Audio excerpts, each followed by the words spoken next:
Hey everyone, have you ever wondered why certain audio compilations can just instantly put your mind at ease and guide you into a really deep, restful sleep?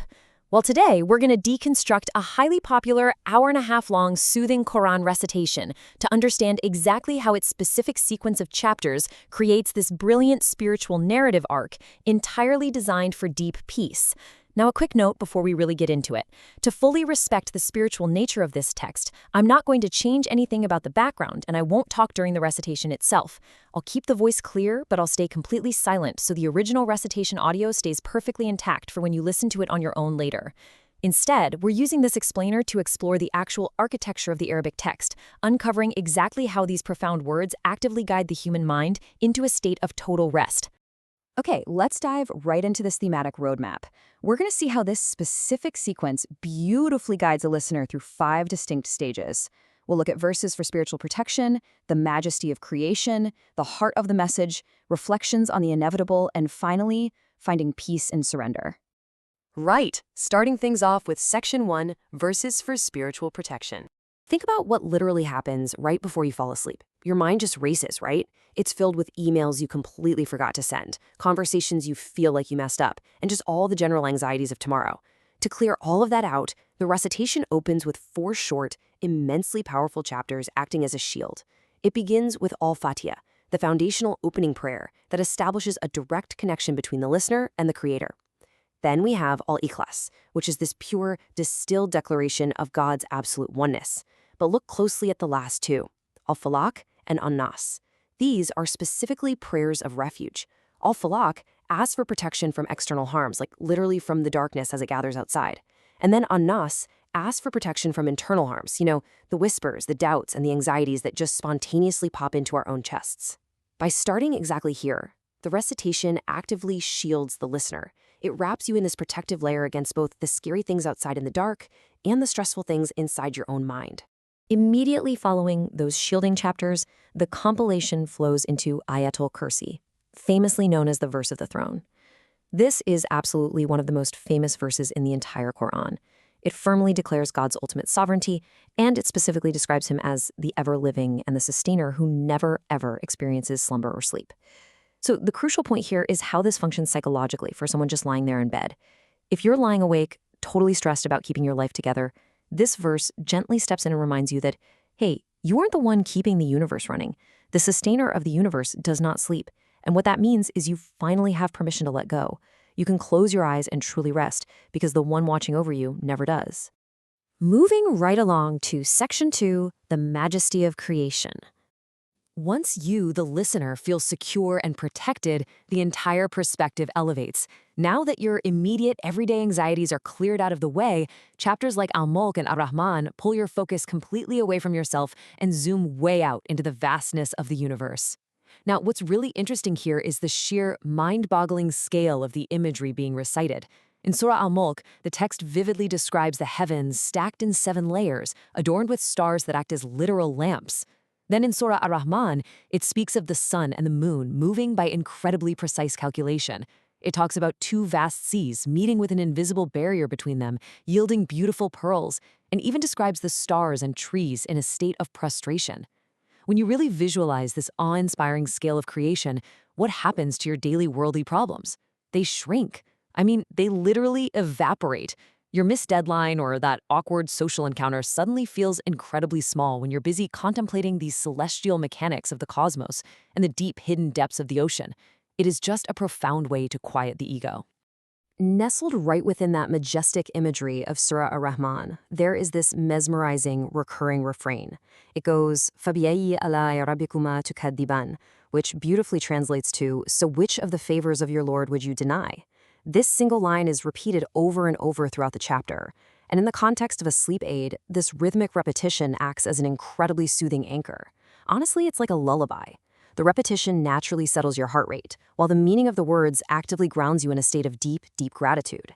It forcefully shifts the mind from focusing on what's missing or going wrong in life to marveling at the incredible abundance that's already been provided.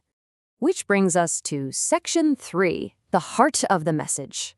Feeling a bit small, yet incredibly grateful, the narrative now shifts. It moves from the massive external physical universe right into the internal journey of the human soul. Surah Yasin builds a very specific narrative, step by step. First, it asks the listener to observe the revival of the dead earth. It shows how completely barren land is brought back to life with rain, suddenly producing grain. Second, it brings us back to those precise orbits of the sun and the moon, firmly establishing a sense of undeniable cosmic order. And third, it ties all of these natural cycles directly to the human soul, acknowledging the ultimate return of all humanity to their creator. So why exactly is this relaxing? Well, because sleep itself is a cycle. Every single night we lose consciousness, and every morning we're revived. Yasin reminds the listener that just as the dead earth is revived and exactly as the sun rises after it sets, there is a much grander spiritual cycle at play here. It completely normalizes the act of letting go of your consciousness, framing it wonderfully within the beautiful, ordered cycles of God's creation. Drifting even deeper, we hit Section 4, Reflections on the Inevitable. This marks our entry into Surah Al-Waqi'ah. This is a chapter focused heavily on the absolute, ultimate realities of the afterlife. And this brilliantly illustrates the ultimate perspective shift.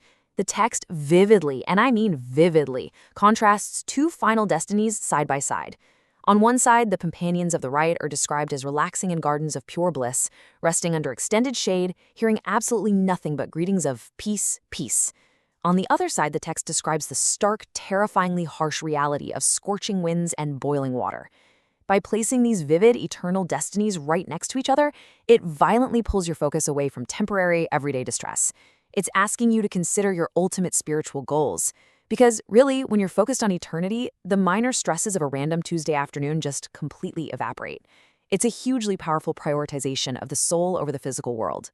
Within this exact same chapter, we encounter this very stark, uncompromising verse.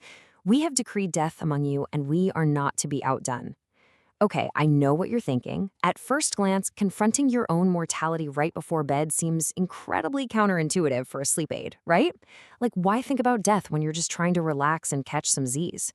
But in this specific spiritual context, it actually serves a profound purpose. It represents the absolute ultimate letting go. It promotes a deep, oddly comforting surrender of control to the Creator. Just acknowledging that we don't even control our own lifespans is the final necessary step in releasing that stressful illusion of control that keeps us awake staring at the ceiling at 2 a.m. And that leads us perfectly into our final section, finding peace in surrender.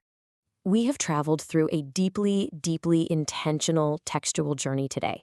So let's bring it all together and see how this builds into what we can call the complete architecture of peace. Remember, this isn't just nice-sounding audio playing in the background. It is an active, psychological unwinding process. First, the recitation completely secures the self through those verses of protection, effectively locking out anxiety. Next, it diminishes the ego by making you marvel at the staggering majesty of the cosmos. Then it turns your focus inward, reflecting on the deeper, eternal purpose of the human soul. And finally, it culminates in surrendering absolutely all worldly control to the inevitable reality of the Creator's plan. By the time this recitation actually concludes, you have been methodically, gently guided to drop every single earthly burden you were carrying. And honestly, that is the true hidden power behind this specific compilation. It isn't just about a soothing voice, it's about the incredibly profound journey the text takes your mind on. So I want to leave you with this final thought to ponder as we wrap up this explainer. When you reflect on the sheer vastness of creation, the stars, the oceans, those perfect cosmic orbits, and you truly accept the inevitability of the future, how does it change your perspective tonight? Hold on to that thought. Totally let go of the day and allow yourself to truly, deeply rest. Thank you so much for joining me to explore this absolutely fascinating text, and I'll see you in the next explainer.